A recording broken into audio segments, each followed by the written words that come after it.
And good evening, ladies and gentlemen. It is January 27, 2025, year of our Lord.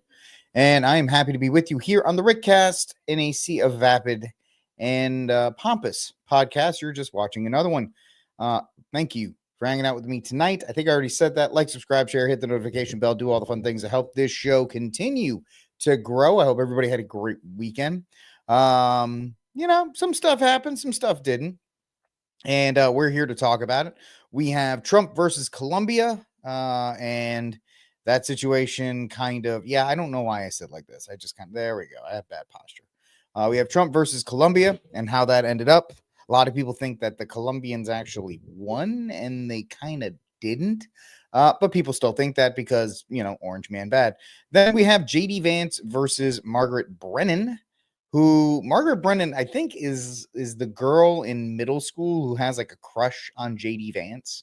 She really does, because despite the amount of times this dude just takes her to the deck any intellectual argument that they try to have, she always comes and she's always so self-assured that she's gonna get him this time, and then it's kind of the reverse Peanuts, instead of J.D. Vance is Lucy, and Margaret is Charlie Brown, and every single time she thinks she's gonna get him, and J.D. Vance just pulls that football every single time. Yeah, right. That's right. That is, and we'll talk about this, how J.D. Vance has mastered the art, and I think it's kind of like Trump had this in 2016, the viral moment, just by being who he is and being a millennial. Being aware of that, and that's that weaponization of snark, but not snarky like bad Marvel movie snark, just snark to, this is so stupid. What are we doing here? Why are we talking? So we have that. Then we're gonna talk about Catholic Charities. Catholic Charities popped up yesterday because J.D. Vance talked about that. And of course the bishops and everybody had to respond to it because they were upset. And I think a lot of Catholics who don't pay that much attention kind of saw what the bishops were saying. And there's a lot of priests who are kind of, I don't want to say caping up, but feel they need to. The theologians yesterday, I got into it with this theologian who tried to tell me that the USCCB was some kind of magisterial organization, when, to quote Rob from Avoiding Babylon, who came in off the top rope during my debate with this guy, which it ended pretty quickly after that once that was revealed, that yes, the USCCB does have its origins in Vatican II, but it's administrative, not magisterial. Now, that's a lot of inside baseball for people who are not Catholic. Magisterial means, essentially, this is dumbed down, because that they speak, they have an authority to speak on things about the faith. Like when the USCCB says gun control is a Catholic issue or something like that, we're supposed to follow it. It's not. It's an opinion. The USCCB is not any kind of hardcore. It traces its roots back to the 60s. And I think I set up a couple of people because I compared the the organization Catholic Charities to the DMV. It's the same kind of bureaucracy, administrative kind of thing that's going on there. So, yes, we'll talk about that. And then finally, Selena Gomez just cries. I think it's because she didn't get nominated for an Oscar for that Emilia Perez movie. And she got made fun of because her Spanish was apparently really bad in that film. Don't take it from me, take it from, critics and actual people who speak the language. So now she's trying to signal that, like, my people, she's trying to be like Minnie Moses, let my people go. It's like, you're from Texas. What the hell are you talking about? So we have all of that. And we have a couple hot takes before we get into the show. But as I always like to plug things, because that's what I do here. All right, coming up very soon, ladies and gentlemen, we have the 15th Annual Catholic Men's Conference of the Carolinas coming up on February 8th. That's 2 weeks from today, or 2 weeks coming up. And myself, Rob and Anthony of Avoiding Babylon, John Edwards, Rick Barrett. I just promoted myself. Enoch will be performing and speaking, and the Bishop of Charleston will be there as well. See, there he is. So get your tickets now at CatholicMenOfTheCarolinas.org, CatholicMenOfTheCarolinas.org, and I hope to see you in a couple weeks. Second promo, because I like to shill for myself, is buy my book, The Armed Catholic, The Catholic Case for Guns and Self-Defense, available at Amazon.com. All right, ladies and gentlemen, where's the one I like? That's the one I like. All right, ladies and gentlemen. So now that we have all of that out of the way, let's get to our first story. Let's get to our hot ones, our hot takes, if you will. The first one was this morning from the Post-Millennial: Trump to ban trans people in the U.S. Armed Forces and DEI programs in new executive order, because Trump is just blasting out the executive orders like it's going out of style. This is by Thomas Stevenson of the Post-Millennial. President Donald Trump will be signing executive orders and nobody sees it. Why are they not seeing it? I don't know. Let's see here. Okay, let's stop sharing. Apparently it's Monday for everybody, including the Post-Millennial. So let's get to that one. Here we go, ladies and gentlemen. My apologies. So you see the headline again. Trump to ban trans people in U.S. Armed Forces DEI programs, according to a new executive order. President Donald Trump will be signing an executive order today that bans transgender individuals from the military, as well as eliminating all diversity, equity, and inclusion programs from the armed forces in these United States. Trump revoked a Biden-era order allowing transgender individuals to serve in the U.S. Armed Forces. The executive order will establish pronoun usage as well as policies surrounding gender, and will prohibit those who identify as transgender from joining the military, citing mental health issues as well as physical abilities, according to the New York Post. Now, the thing is, people are like, why don't you just want people who want to serve in the military? If they want to serve, why don't you just let them serve? Because these people can't.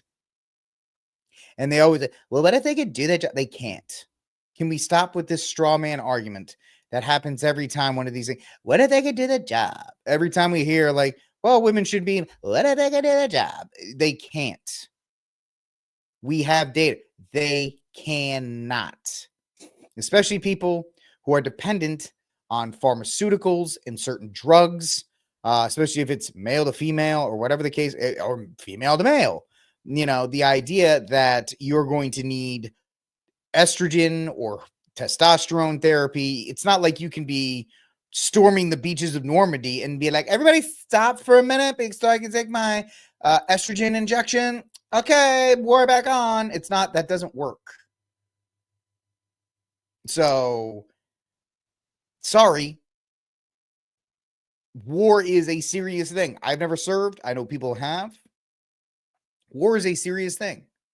And we can't play around with the idea of people who do not know their correct sex, because gender is the construct that they use. It is sex, male, female. That's it. They use the gender construct of it's 47 genders, and I'm pansexual. That's what they do to get around that. But war is a serious thing. And you cannot have people who do not understand what sex they are trying to defend, because they are not in the right frame of mind. This is, of course, yes, there are so many meltdowns from the left These are the same people that say people with we should have mental health checks if you and I want to buy a firearm, but yet they want to give people who clearly do have some kind of mental issue weapons and access to weapons. Now, do I hate transgender people? No, I think we as a society are doing a disservice to transgender individuals because instead of enabling this fantasy, which never works. Now, what about this person? What about this person? Fine. Find me 4 exceptions to a rule, and that doesn't work. That's why they are exceptions, and we don't know everything about them. But the fact is, we, the society of these United States, need to be treating transgender individuals with compassion and love. And I'm not talking liberal compassion and love. I'm talking about you need some kind of psychiatric help, like real psychiatric help, because the psychiatric industry is completely destroyed too, because all they do is push Medicaid. The whole thing needs to be redone. The whole system needs to be redone from the bottom up. But you cannot have, and if you're a 6'3" Cornhusker from the middle of America and you're on the front lines or you're going house to house in urban warfare, do you really want to have to worry about the woman who thinks she's a dude next to you? That's the last thing you need to be worried about at that time. But the left will argue and all these other kinds of things. And this is the last part we'll read. Unit cohesion requires high levels of integrity and stability among service members. A draft of the order reads, the Department of Defense will be directed to implement the policy after Trump signs an order. Newly confirmed Secretary of Defense Pete Hegseth has vowed to remove woke policies from the Pentagon. Yes, he was confirmed on Friday night, 50-50 tie with J.D. Vance breaking that. So he is there. Noam got confirmed over the weekend as well. Somebody else got, everybody else is going to get confirmed. The big 3 this week, RFK, Tulsi, and Kash Patel, those are the ones that everybody is kind of waiting to see how those work out. Those are the big ones people are concerned about. But yes, so Trump has banned, hey, I'm sorry, I was reading a comment here by my good buddy, G Bunny. I don't know if enough. Yeah, you never know. You never know.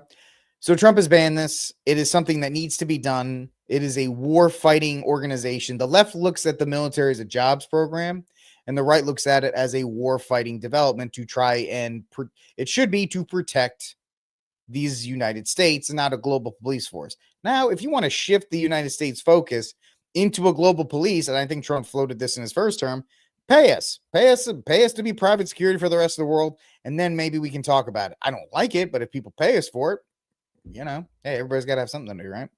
So that's our first hot one. He signed this executive order this morning. Speaking of U.S. troops defending the border, this happened 3 o'clock this afternoon. Suspected cartel gunmen have begun firing at Border Patrol agents in Fronton, Texas, according to Bill Mulligan. The cartels are in the process of smuggling illegals across the river.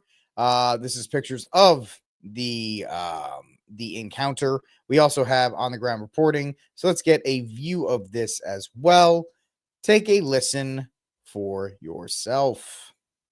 In Texas, right now we have an active scene. Earlier today, suspected cartel members fired shots at Border Patrol agents here in Fronton, Texas. Agents did return fire, but no one was hit. The group of illegals that were attempting to cross did not make it to Texas soil. That's what the suspected cartel members were trying to do. As of right now, this is still an ongoing investigation, but you see active scene here. We have Starr County Sheriff, Texas State Troopers, Border Patrol agents, all on the scene still investigating. A Border Patrol agent just walked up to us moments ago and said to get away from the area. It's still a dangerous and fluid situation. And remember, this comes after President Trump did declare Mexican cartels as terrorist organizations last week. A hiker in California was also shot by suspected cartel members. But once again, we want to show you guys the scene here. This is still a developing story. We will provide those updates as we get it. But you see, we have Border Patrol agents still investigating, Texas State Troopers, local law enforcement here in Fronton, Texas. So a very active scene here today, and as soon as we have any new updates on this situation, we will provide them to you.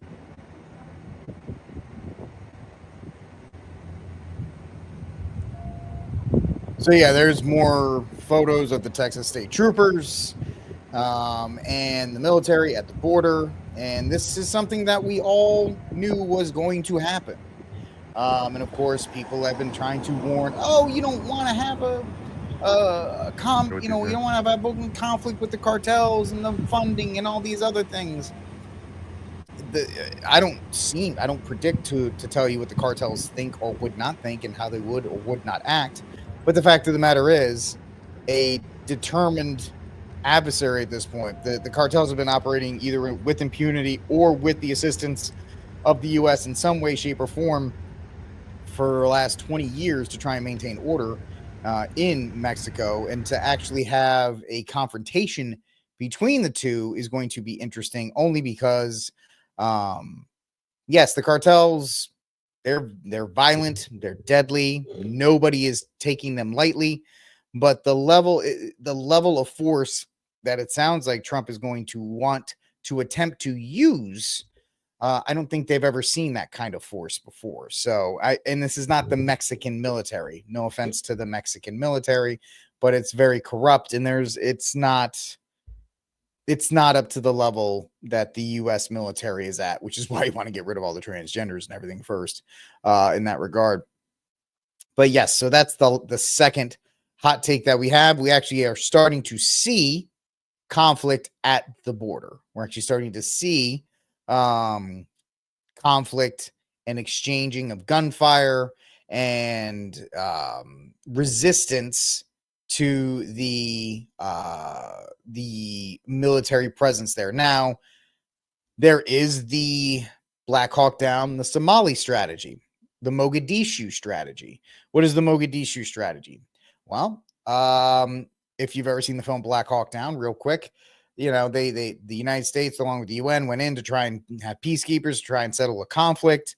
But what happened is, after a couple Black Hawks went down and some U.S. military members died, the U.S. presence said, we need to get out of there. Why are we in Somalia? We need to go. The idea is once American soldiers start losing their life, the public doesn't have an appetite for it anymore, which there is some validity in that statement. However, what happens in Somalia versus what happens at the border in Texas are two totally different things. So I think the cartels are thinking, maybe if we enact this Mogadishu strategy on the border, we get a couple, we show a little force, we injure a couple of them, we show them we ain't playing around, we show them this is our territory. Maybe they'll back down from their symbolic gestures. We'll see. It sounds like Trump is not wanting to back down from from this fight. We'll see if this actually continues or if it doesn't. All right, listening to RickCast, please like, subscribe, share, hit the notification button, and help me grow this show. You guys are doing a great job of doing so, and I would love it if you're following me on the X Machine. Hit the follow button and the retweet for a larger sample size. And if you are on YouTube or Rumble, like, subscribe, share, hit that notification bell to continue the growth of this channel. All right, let's get to our first story of the night. So, from Newsweek.com, Trump's trade war with Colombia sends warning to other nations. So this happened over the weekend. Apparently, Trump tried to send Colombians illegally here back to Colombia. And the Colombians were like, no, we're not taking it. Sorry. And they made these reasons about like, oh, it's because it was undignified or whatever the case may be. But the thing is, they don't want them back because it's the most violent out there, right? The prisons in South and Central America were pretty much emptied and sent north during Biden's open border policy. So the Colombians are like, yeah, we don't want these guys back, so we're not going to take them. So Trump said, I'm putting tariffs on you.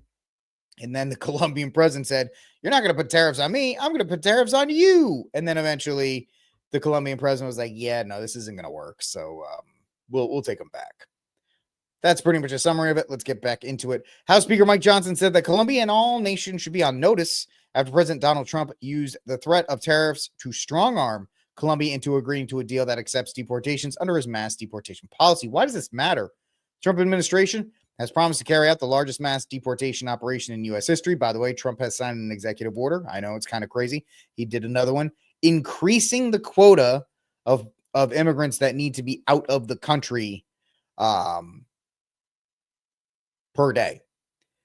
And the reason why is a lot of people are going, hey, man, it's not that much. It's not that much so far. From what I've heard is that the Trump administration has targeted the really, really bad ones first.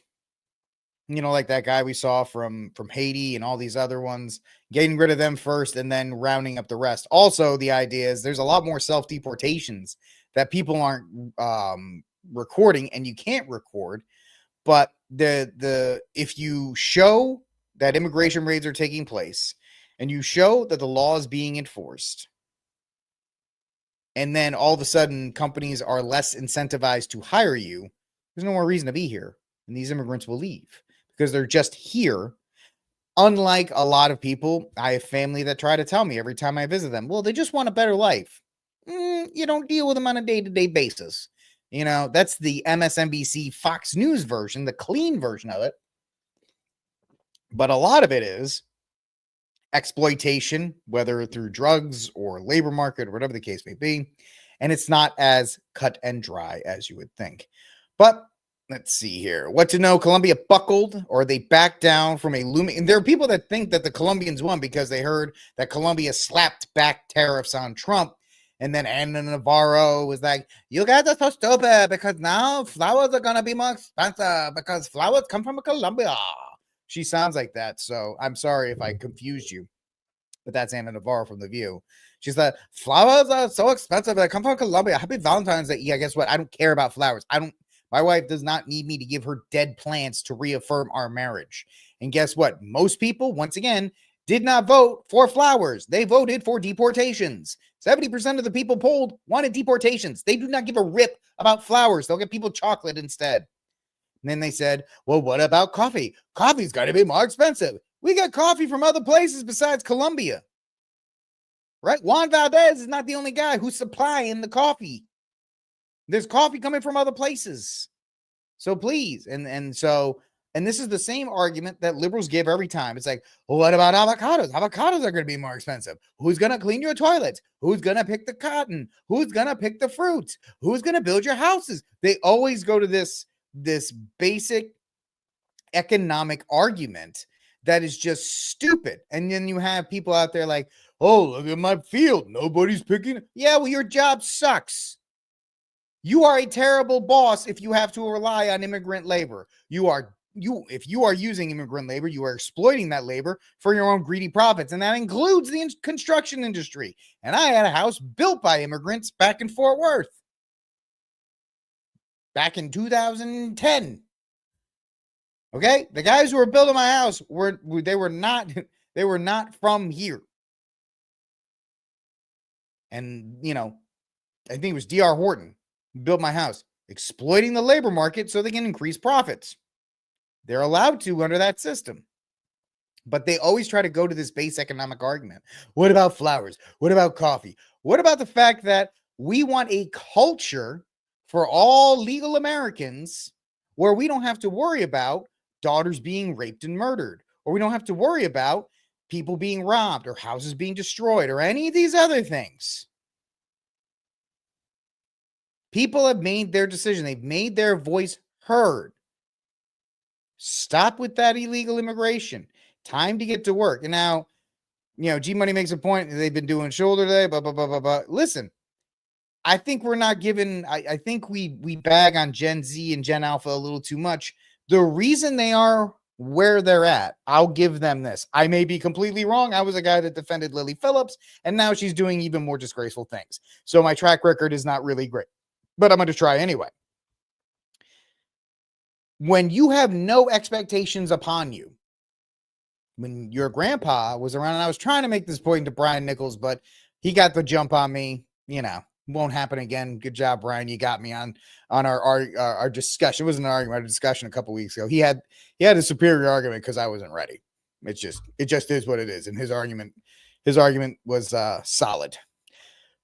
But when you have no expectations on you, like your grandparents and great-grandparents had an expectation. When they graduated high school, they could get a factory job. When they graduated high school, they could get a plumbing job, blah, blah, blah, blah, blah. With technology and the rise of the dork billionaire, everybody was like, go be a computer person, go do this. And they all were shoved into colleges, despite the fact that the plumbing industry was there. And despite the fact that the locksmith and all these industries that were there that could provide, that could actually, help a man provide for a family and help have a family have a good life, they were abandoned because society decided to say, and I had this argument with other teachers, that these jobs were not good enough for you. You don't want to be a locksmith. You don't want to be a plumber. You don't want to be in construction. You don't want to be a barber. You don't want to do any of this stuff. You need to go to college and you need to be the next Mark Zuckerberg. You need to be the next billionaire dork. You need to be the next Vivek Ramaswamy. And you know what? Most people don't get there, so they end up sitting in a cubicle for the rest of their life, which men were never created to do. Gen Z, Gen Alpha looked at this and they went, what hope do I have besides sitting in a cubicle for the rest of my life? Getting paid $60,000 a year, $70,000 a year, so other people could have upward mobility. And so they checked out. If you give Gen Z, Gen Alpha an opportunity to fill these jobs, I think it's not going to happen immediately, but I think there's enough of them that'll do. I do. And if not, just wait a couple years until the robots take over and they'll do them. Just wait for the robots. Either way, Elon Musk is getting flack in the media about saying Germans shouldn't be continually shamed about the events that happened 80 years ago. I agree. I think that the shaming of the German people, the Japanese haven't had to have that shame. Do you know what the Japanese did in World War II to the Chinese people and to other people? Do you know what Stalin did? I mean, yes, Russia is the enemy, but their people are not ashamed. The fact is that the German people have been kept in this little box by the constant shame. Oh, what about the guy with the mustache? No, you're a German. Be proud of it. Yeah, you had a hiccup. It was an awful thing, especially isn't Holocaust Remembrance Day? We remember on days like today the mistakes of the past, but the mistakes of the past should not define you and the people that didn't participate in it. I agree with Elon Musk, and I don't care if you think I'm not a Holocaust denier or any of those things. Did Germany do it? Yes. Did they do terrible things during war? Yes. Do countries tend to do bad things in wars? Yes. Around the world, we are the country that dropped 2 nuclear weapons. We're the only country to ever use nuclear weapons in war. And we didn't use them on military installations or in the context of battle. We dropped nukes on civilians. We wear it as a badge of pride. We got shirts, back-to-back World War champs. I guess that's the whole thing of history being, written by the winners. My point is, countries in war do terrible things. Have the German people paid for it? Yes. Should they not have to be saddled with that burden because it's being used to accept illegal migration? Anytime they try to defend their heritage, oh, don't you do that. Of course, that's a globalist mindset. Don't you defend that? Don't you defend your heritage? Why not? You can embrace being a German and say, hey, we did some bad stuff in World War II. We should never do that again. We should never do that again, and we should make sure that we aren't. But we should still be proud to be German and the accomplishments that we have as Germans. Just like we are, just like the Japanese are, just like everybody else. Why they don't get a pass, it's sad. And you can admonish me as whatever the case may be, but it is what it is. But yeah, and it is an interesting point that Elon Musk is making there. Because as soon as you even try to say, hey, Germany can say we did a bad thing and we've We acknowledge it. We have museums. We make sure it's in the curriculum. Hey, don't, we did this. What happened to get us to this place? And how can we avoid it in the future and still be, hey, I like being a German. Being a German's okay. You can be both. And the fact that society wants to tell you, no, you can't, while allowing others to, is ridiculous. It's just stupid. But anyway, let's finish up this Colombia story with a little bit of news footage. In the little back and forth that we had over the last day or two, it actually proves Donald Trump's point. I mean, initially they said we're not taking these illegals back, which the question is why? What's wrong with them? And then Donald Trump did what Donald Trump does, the master negotiator. They have now agreed to not only take back the illegals, but to come up with their own transportation and deliver them back. And to your question, I don't think it's going to be like this every time. I think it only takes a couple of times for people to be reminded that Donald Trump is a very serious leader. And if you're going to work with the United States, you're going to have to work with the United States under his terms. Yeah, and I think that is something that the rest of the world is not used to, and they don't want to deal with because they were used to Biden. Where Biden was like, hey, don't do that. And they said, shut up, Biden. He said, all right, when's lunch? Where's my pudding? And he would just kind of salt her off. Or Obama, when he apologized for being American. Oh, sorry, we suck. Sorry about that. Here's some hip hop. And you're getting the same thing here. Americans want American culture. Now, when they say that, they try to cast that as just white people. I say, native born and American citizens, black, white, Latina, Asian, whatever, they want the society, the dream that we all want. Most of them do. You saw it in this last election. So Americans want the American dream still. And that does not include illegal immigration. What's going on, MK Ultra? Yes, he is getting more wins, and I think he needs to get called out for the AI stuff as well. We'll see how that goes. That was that was a little bit of a rough thing. Anyway, thank you so much for watching the program. MK, thank you for joining us tonight. Thank you, all of you who are watching RickCast live with me. Like, subscribe, share, hit that notification bell. Yes, we have the Christmas tree up until Sunday because that'll be Candlemas, and we keep the trees up until Candlemas in this house. But don't worry, I got a new setup ready to go. It's going to look great.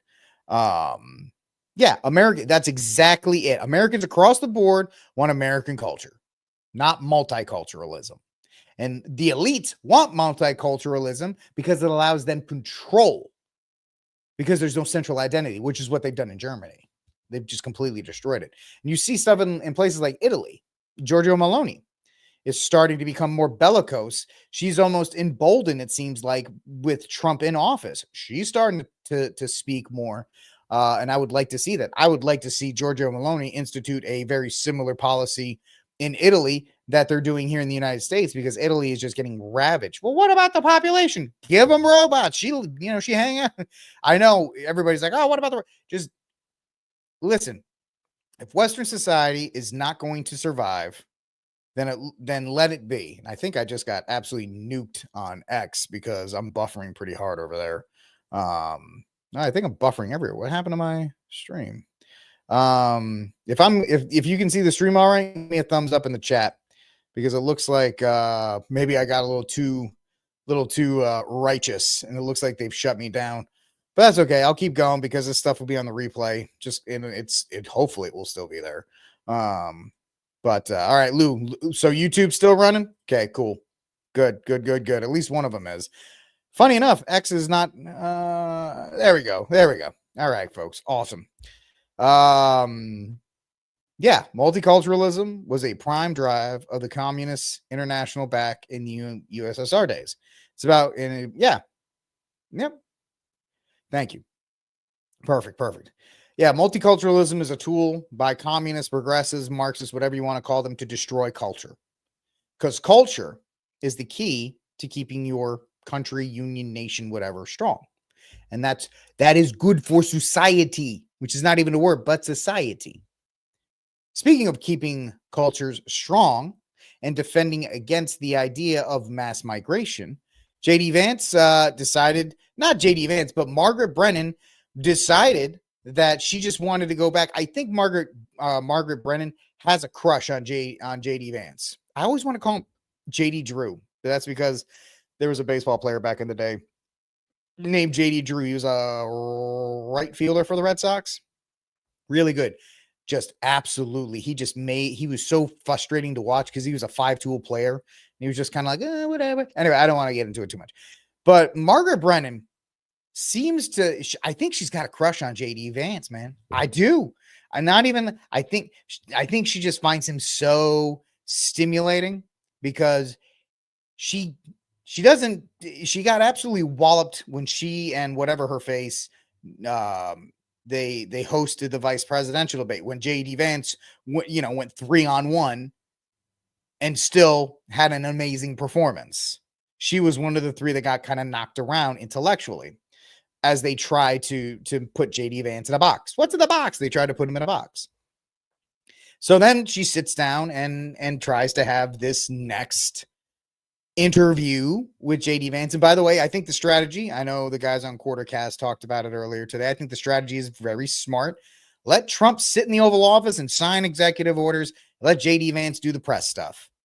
He's good at it. He's a lawyer. He's smart. He's a millennial, so he's got that millennial snark that we have.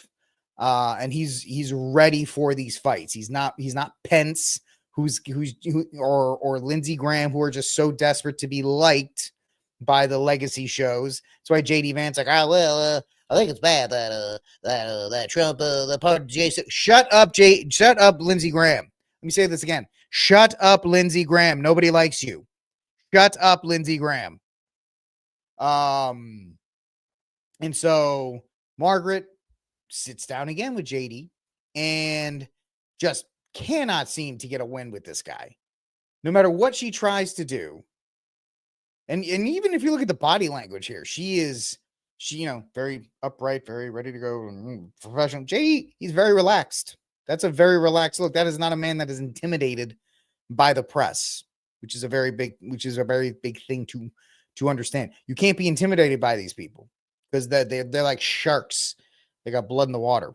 In his first interview since taking the the office of the vice president, J.D. Vance on Saturday defended President Trump's flurry of executive orders, his pardons of hundreds of January 6 defendants, and the administration's aggressive efforts to deport undocumented immigrants, i.e. criminal alien trespassers.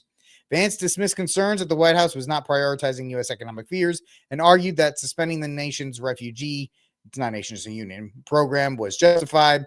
Here are the highlights. He calls the new defense secretary a disruptor, which is true. I had a quote from him, but he's ready to go in and take the Department of Defense from a jobs program to a warfighting program. And I know that was being said a lot during the confirmation, but I think like we were talking about with the executive orders on transgenders, the military is not a jobs program. Is it an opportunity for some Americans who don't have another way? With the GI Bill and stuff like that? Yes, but they have to serve.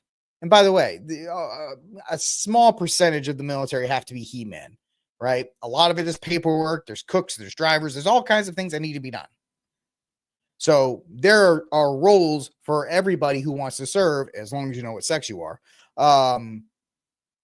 But all of those underlying things all serve the purpose of being a war fighting organization, to win wars, to destroy your enemies, not to have transgender surgeries or promote DEI or white fragility or any of these other things. So yeah, I think Pete Hasek is a disruptor. Vance is confident that Tulsi Gabbard will be confirmed, which is interesting because Tulsi, out of the three, RFK, Tulsi, and Kash Patel, is going to be probably the most disruptive. RFK's got friends. I think he went to, he's friends with, his family's friends with Senator Sheldon Whitehouse. Now, there's people don't realize that there used to be a Kennedy in the U.S. representative. He was from the House of Representatives from Rhode Island. I think it was Patrick Kennedy. If you give me a moment, sure. Nope, I never do. So I don't know why I apologize. Patrick Kennedy. Yes, Patrick Kennedy was from the House of Representatives 1st District in Rhode Island from 95 to 2011. In Sheldon Whitehouse, he's the senator from Rhode Island. There's a lot of people on the Democratic side that would probably vote for RFK just because potentially down the line, they don't want to cross the Kennedy clan. So I think RFK, despite the things that they tried, they're gonna be like, oh, he's had all these multiple relationships. And if he's RFK, he'll be like, I'm a Kennedy, what do you expect? And then just kind of just move on. Kash Patel, we'll see. His will be interesting. But I think Tulsi, being the director of national intelligence, being the Russian plant and all these other kinds of things, we'll see how she goes. Yeah, that one is probably going to be the toughest because that's the one, because of the Russia connection, that Murkowski and Collins and Mitch McConnell are going to be like, I can't vote for this one because so it is going to be interesting in that regard going there. Next up, Vance argues that capital investment will help lower prices. That's correct. Vance alleges FEMA has often been a disaster. And we talked about this last week when Trump said he was going he wanted to get rid of it. FEMA does not do anything except hand out checks. So why FEMA, which does not have a quick reaction team, usually your state and the states around through interstate compacts are responding to disasters. And then FEMA shows up a week later, waddles into town, and I use that word deliberately, sets up shop and says, all right, we have federal jurisdiction. Everything stops until we figure it out. And it's like, what in the blank are you doing? Get out of the way, you whale. I need to get this tree down. So yes, FEMA has been a disaster. FEMA is fighting for funding with the Secret Service, with Customs and Border, and everything else under DHS. You could eliminate FEMA as an organization, drop it down to about 1,000 employees, which is probably 500 too many, but I'm just being, a little bit outside the lines here. And all they do is they sit on one floor in Washington, D.C., and they collect the receipts from the states. The monies are distributed, and then the states have to give the receipts back to FEMA for tracking budget purposes for next year, right? There's a lot of corruption that could happen there, but if you could streamline it, you could save so much money and give that money back, because it's all illegally taxed from us, and give it back to the people that actually need it. You don't need individual people waddling into, and I know Margaret Brennan was like, well, FEMA has experts. Experts in what? That's an honest question. What are they experts in? They're not experts in anything. And disaster management? Okay, that's just theoretical. Are these FEMA agents experts in the topography of Appalachia? In the topography of Los Angeles? No, they're not. They sit in DC until, they get to have their timeout. They go there for 2 weeks. They collect some paperwork and they go back to DC. It is a disaster. It needs to be eliminated. I'm with them on that. Vance on immigration arrests near churches, schools. He hopes it has a chilling effect. Yeah, because if you're not here correctly, get out. Vance on challenge to birthright citizenship. It's the dumbest immigration policy in the world. If you actually examine the 14th Amendment, and we don't have enough time on the show. I know Mike Church and others who are much smarter than me have already talked about this. Check them out. Crusade channel here on Twitter, on YouTube or on Twitter. Check them out. Mike can destroy the birthright citizenship argument in his sleep, and he has. But when the 14th Amendment was written, it was not forward. It was retroactive. Like, hey, the slaves that were here, they're citizens now. Does not mean that a Chinese tourist who is in San Francisco at the Golden Gate Bridge, her water breaks and their kid pops out and that kid is now a U.S. citizen. That's not how it's supposed to be. So that's my 5 seconds in. And then Trump says Vance was right to suspend the refugee program 100%. And that's where we get we'll get to that one in a second. Vance says Trump pardon a violent violent J6 offenders. We're not saying that everybody did everything perfectly. Even if they were quote unquote violent, they've been in prison for 4 years for crimes that would not necessitate a 4-year sentence. End of story. Hold on. End of story. And then Vance on Silicon Valley influence. We believe fundamentally that big tech does have too much power, which is kind of funny because if you know who J.D. Vance's big sponsor is, Peter Thiel, that's kind of a funny thing, but that's for a different time. Trump was right to suspend the refugee program. And so that led to the most viral moment of this interview. Immigrants or all these refugees have been properly vetted. In fact, we know that there are cases of people who allegedly were properly vetted and then were literally planning terrorist attacks on our country. That happened during the campaign, if you may remember. So clearly not all of these foreign nationals have been properly vetted. But there are 30,000 people in the pipeline, Afghan refugees. But my primary concern as the vice president, Margaret, is to look after the American people. And now that we know that we have vetting problems. And see, she's so desperate to try and get him to slip. Say whatever you want about J.D. Vance. He's fantastic in these. He's so good. He just doesn't care. He plows ahead. She's like, so now. I don't. Just right by, like on the highway when you drive by a light post. Right by it. Don't care. Don't acknowledge it. Just make your point. With a lot of these refugee programs, we absolutely cannot unleash thousands of unvetted people into our country. These people it's not are vetted. Good. These people are vetted. Just like. And it's ridiculous that the press, as Hannah Claire Brimlow says, the press can ask tough questions. It's their job, technically, right? But their job is not to debate the person they're interviewing. You ask the question, you get the answer, and then you write the answer down. You're not like, but they are vetted. Kind of like whatever his face was during the presidential debate, where they all have to put in their 2 cents after, well, they are vetted. What the blank are you talking about? Because you say so? Like the guy who planned a terrorist attack in Oklahoma a few months ago, he was allegedly properly vetted, and many people in the media and the Democratic Party said that he was properly vetted. Clearly, he wasn't. I don't want my children to share a neighborhood with people who are not properly vetted, and because I don't want it for my kids, I'm not going to force any other American citizens' kids to do that either. No, and that was a very particular case. It wasn't clear if he was radicalized when he got. See, oh, there's the face. We don't know. We don't know. I don't know. Not your place. It's not your place to tell us, Margaret.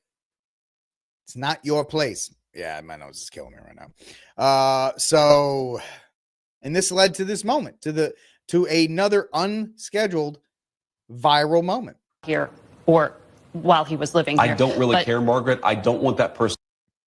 I don't care. And that's what these people need to hear. I don't care about your opinion. I don't. I don't care.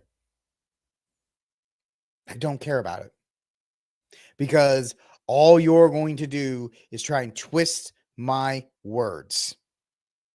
That's all you're trying to do here, is twist my words, and you're trying to debate me when your job is to ask me a question and listen to the response. In my country, and I think most Americans agree with me. And they do, because they voted in overwhelming numbers for it. Sorry, Margaret. So Margaret, once again, trying so hard to do her truth to power routine, gets slapped down because they should be slapped down. Because that's not their job. We have evidence. People are sick of it. People voted for Trump in record numbers. They want this to happen. Doesn't matter, Margaret. You can't set the agenda. You can't set the narrative anymore. You've lost. And there's another example of her getting absolutely taken. You know, she takes another L. Despite the fact she thinks she's going to be able to trip him up. So you don't think so? So you do? Well, you know, that was a specific case. All it takes is one specific case to prove the point. You know, they give us the idea of, oh, well, what about the exception of the 6'2" Amazon woman? Can she be a cop? All right, well, let me give you the exception. The one guy who comes here from wherever, gets radicalized and blows himself up and a bunch of other people. That's enough for me to say the program doesn't work. If you're going to use the exemption to try and push women in firefighting and all these other places, then I get to use the exception to tell you that, guess what? Immigration vetting doesn't work. It's that simple. It does not work. All right. You're listening to RickCast. Thank you so much for hanging out with me. Like, subscribe, share, hit the notification bell. Do all the fun things to help this show grow. I can only grow if you guys help me out. So please help me out. All right, next story. This is going to be Catholic Inside Baseball. So I'm going to try and keep this as general as possible for my non-Catholic viewers. And situations like this make it difficult to be a Catholic in the public square. Because, and this is one of the reasons I started L1121 Strategies, the only pro-2A Catholic gun organization in these United States, is because the USCCB tries to shape gun policy through their administrative role at the USCCB and not their magisterial role. But Catholic Charities draws fire over video coaching illegal migrants on how to duck ICE workplace probes. And I'm an attorney at Catholic Charities of the Archdiocese of Milwaukee in the Refugee and Immigration Services Program.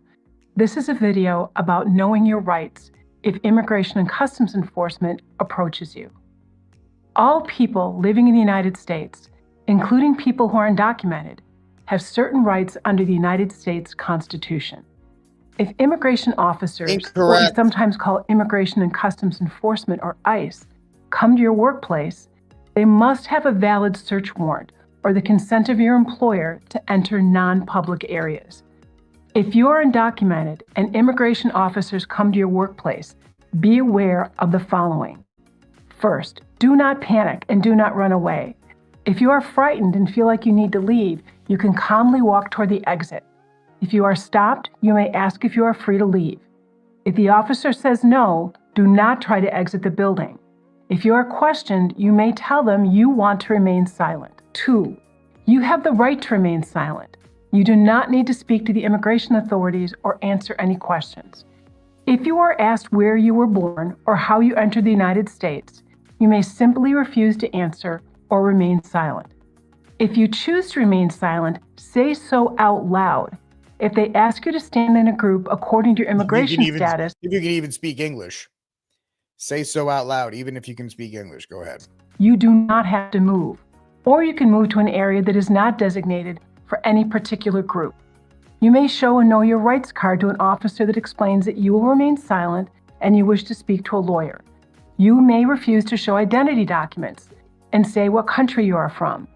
Do not, though, show any false documents and do not lie. Third, which you would be lying. You have the right to speak to a lawyer. If you are detained or taken into custody, you have the right to immediately contact a lawyer. Even if you do not have a lawyer, you may tell immigration officers that you want to speak to one. If you're here illegally, you're getting deported. If you have a lawyer, you have the right to talk to them. If you have signed a form called a G-28, which shows that you have a lawyer, give it to the officer. If you do not have a lawyer, ask for an immigration officer for a list of pro bono lawyers. You also have the right to contact your consulate. The consulate may be able to assist you in locating a lawyer. You can refuse to sign any or all paperwork until you've had the opportunity to speak to a lawyer. If you choose to sign something without speaking to a lawyer, be sure you understand exactly what the document says and what the document means before you sign it. If you want more information. All right, enough of this. Enough. Catholic Charities that receives billions, and I mean billions, and you can go to the Lapano Institute. These guys have been on this for years. Check this out. Migration and Refugee Service Program. $129 billion. I'll say that again. $129 billion. They have been taking in. So they have been taking in money hand over fist. And the Lepanto Institute always makes this question. The immigration budget's huge. The pro-life budget's very tiny for the USCCB. Wonder why. But yes, that is their own documents. That's from 2022. In the video distributed by Catholic Charities of the Archdiocese of Milwaukee's Refugee and Immigration Service Program, immigration attorney Barbara Graham outlines step-by-step instructions for how migrants can thwart authorities conducting lawful investigations at their workplace.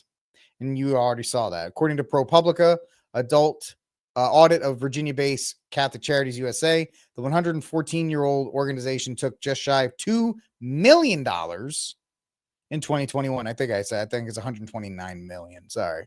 Oh no, here we go.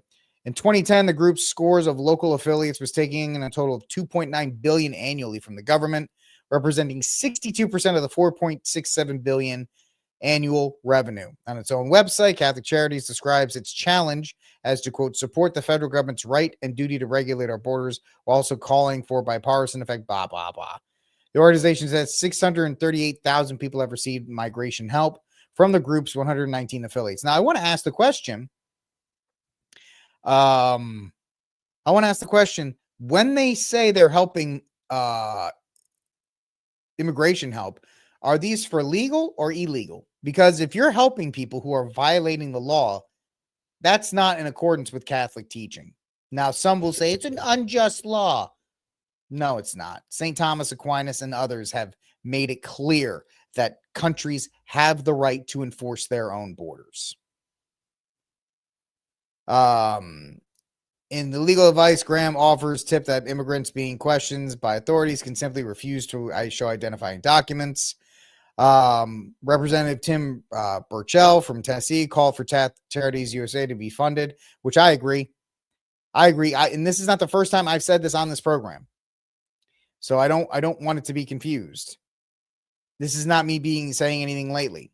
Catholic Charities in its current form right now is helping facilitate sex trafficking and the abuse of women. It's sex trafficking, child trafficking, all these other kinds of things. And because they are supporting open borders, and these open borders do what? They enable coyotes and they enable the cartels to traffic women, to traffic children. And they get money to resettle these quote unquote immigrants, these migrants. Of course, we don't really know what's going on there, but the fact is that let's see, these non-government organizations and Catholic Charities have pushed a mind-blowing number of illegals into the country over the past 4 years. That is correct. It's happening on both sides of the border. They're using your tax dollars and they're not doing anybody any favors. Adding our priority should be finding the 300,000 plus kids these NGOs and Catholic Charities lost, not giving legal advice. Listen, Catholic Charities right now is a money-making organization, and it is not serving the will of the church. It is doing it to push the liberal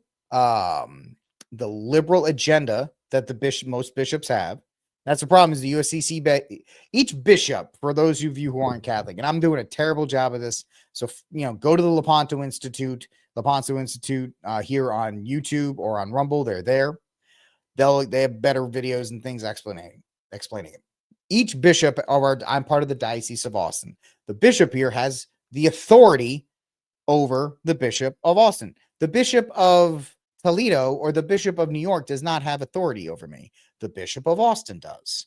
But they try to suck all the bishops into one, bureaucratic administrative role, and then they force, we as the bishops say this, instead of leaving individual bishops to make their own calls and to essentially rule over their diocese. I know it's a bad choice of words, but that's what it is.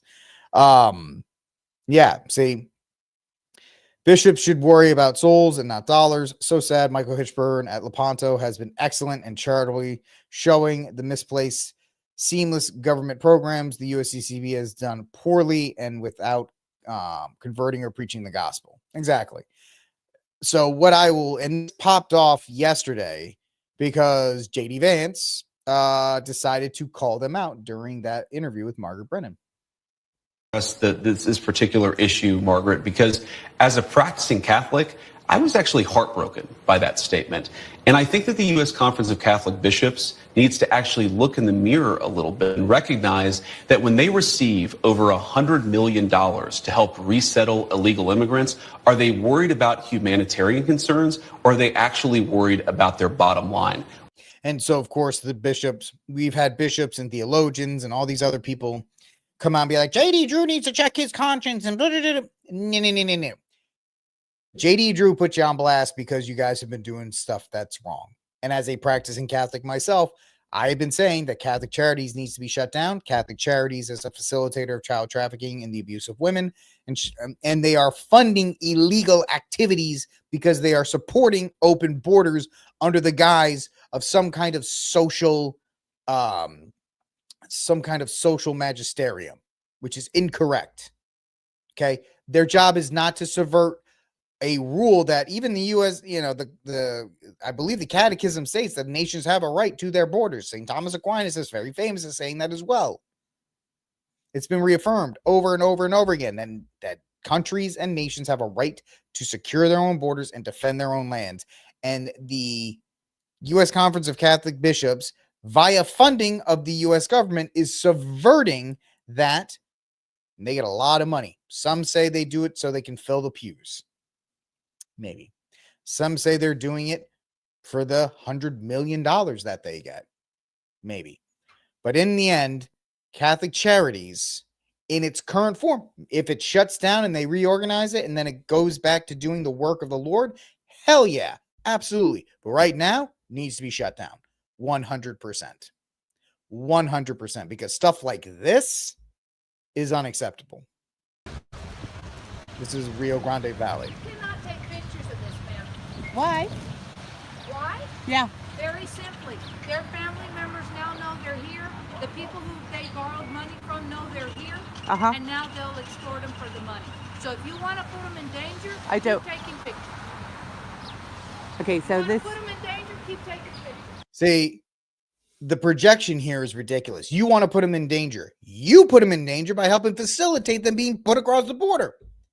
What are you talking about? You're the one that's putting them in danger because you're allowing them to be trafficked here. Don't lecture me about putting them in danger when you're doing it for a paycheck. This is a Catholic Charities Center. It's a respite center for the illegals coming across the border. These are 1, 2, 3, 4 border patrol vehicles here to drop off people, I'm thinking.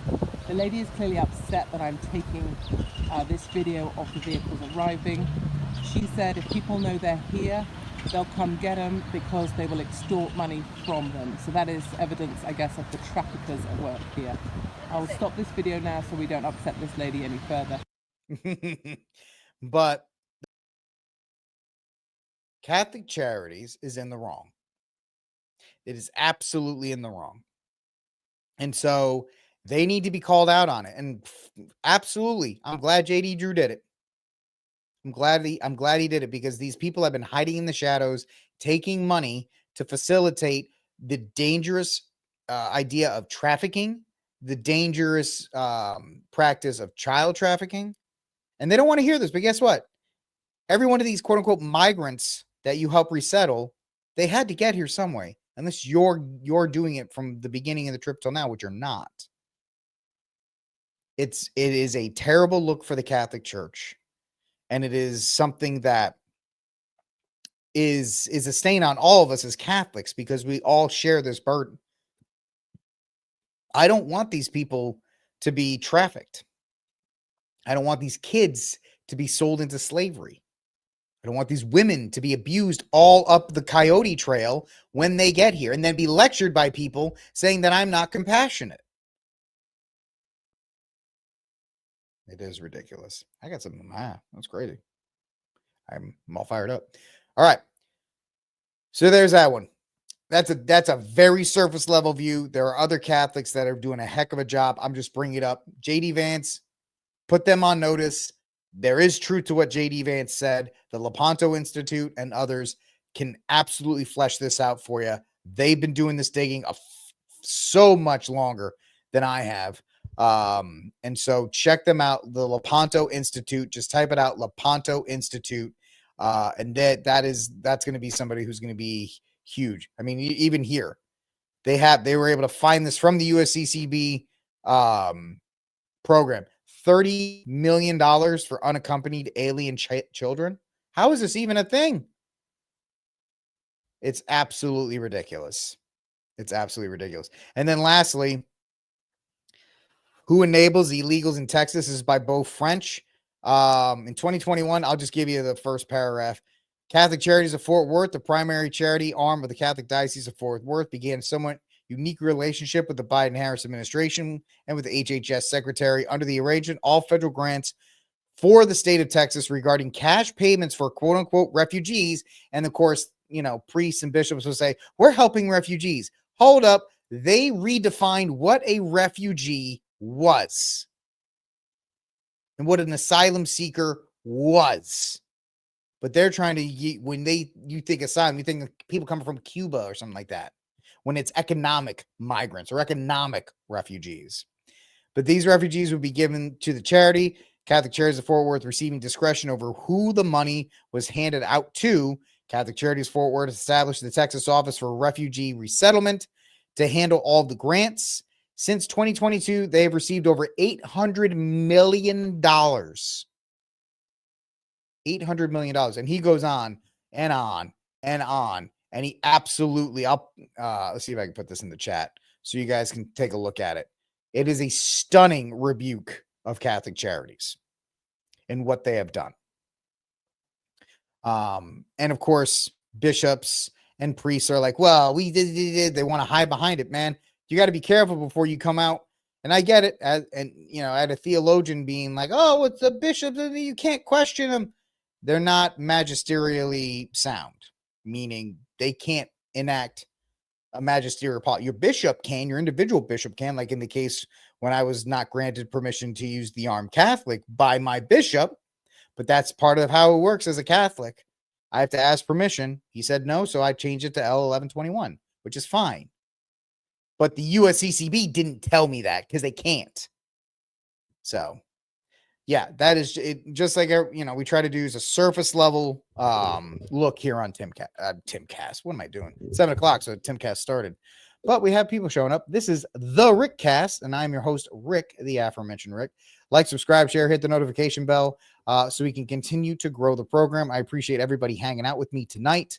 And yeah, we're just talking about stuff that happened over the weekend as we get ready for to close out this Monday. I always like to close out with a little bit of a funny story or something that's kind of just a little put a smile on your face. Last story. Selena Gomez sobs amid Trump illegal migration crackdown. I wish there was something I could do. Watch yourself. Say that I'm so sorry. This is her best acting role, by the way. All my people are getting attacked. Your people? You're from Texas. What are you talking about, your people? This is like the reverse from Tropic Thunder. You people? What do you mean, you people? Your people? You live in a mansion. You're a billionaire with security. You got a 20-bedroom house. Your people. When's the last time you went to the barrio, honey?